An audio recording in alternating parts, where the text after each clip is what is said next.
So you might ask, what is new on the rainbow front when it comes to compelled speech?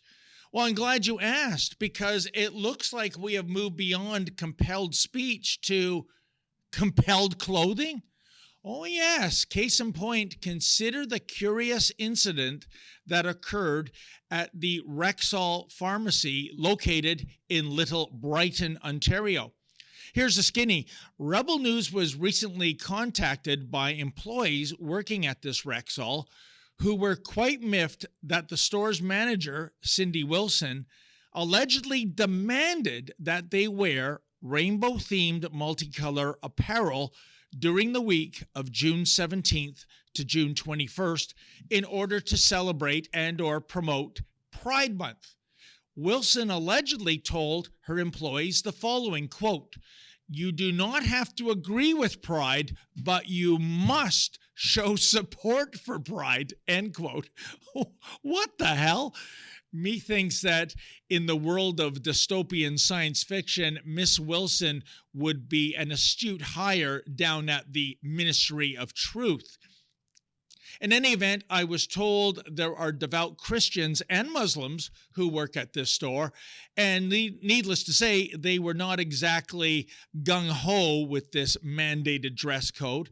The employees I spoke with, I should mention, did not want to be named nor come on camera for fear of reprisals or even termination.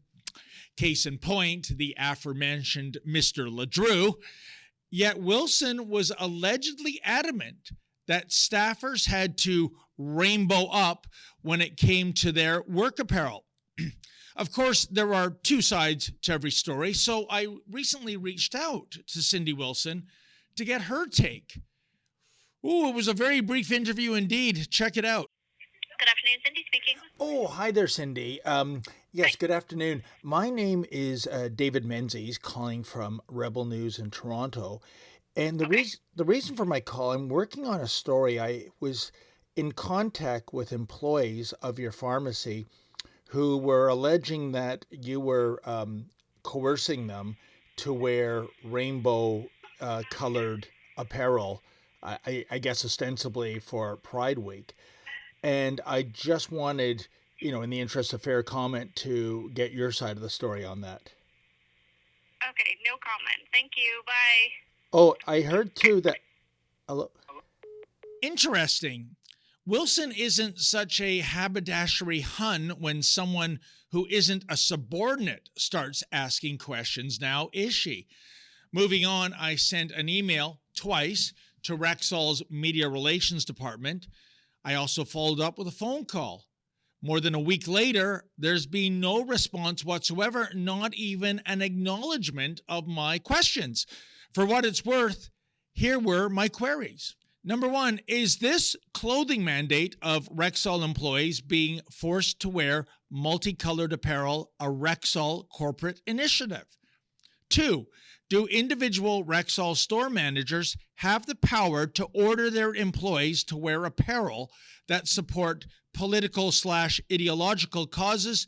And three, according to my sources, Cindy went out of her way today, Friday, June 21st, to tell employees not to wear multicolored apparel. This was supposedly due to Rexall representatives from head office visiting the Brighton store.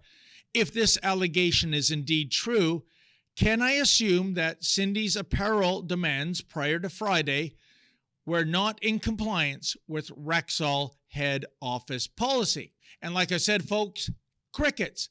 Rexall is apparently another example of a corporate entity with a media relations department whose media relations staffers do not relate to members of the media. So really, why bother having such doofuses on the payroll in the first place? Baffling. From what I can gather, it would seem that this rainbow-hued rule in Brighton was indeed a Cindy Wilson initiative, not a Rexall corporate mandate. I say this because I have visited several Rexall pharmacies in the Greater Toronto area, and the result was literally uniform, which is to say, Rexall retail staff members were wearing non-rainbow colored polo shirts emblazoned with the Rexall logo, while the pharmacists were wearing plain white lab coats. Not a spirit unicorn motif to be seen on their apparel whatsoever. By the way, folks, in the Department of Perverse Irony, as I referenced in my queries to Rexall's Media Relations Department, according to my sources, Wilson went out of her way on Friday, June 21st, to desperately tell her employees not to wear multicolored apparel. You see, Wilson was under the belief that some head honchos from Rexall's corporate Mississauga head office might be swinging by the Brighton store for whatever reason. Thus, Wilson allegedly told employees to wear their normal uniforms. Now, if this anecdote is true, and I believe it is, what does that say about the Rainbow Apparel Initiative? To me, it says, when the cat's away, the mice shall play. In other words, when Wilson's bosses are not around, it is only then that she'll exceed her mandate as a manager by insisting that her staff follow her ideology. But get this, in the Department of Perverse Irony, those Rexall poobahs never did go to Brighton that day. So Wilson essentially had a panic attack, all for nothing, it would appear.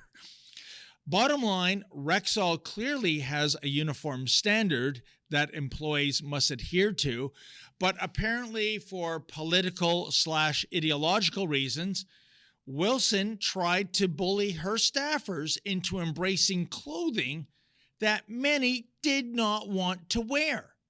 And by all accounts, nobody at head office was mandating Rexall employees to wear such clothing.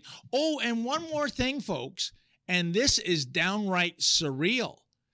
While Cindy Wilson was enforcing her Rainbow Apparel Initiative, guess who was not wearing multicolored apparel when she happened to be in the store?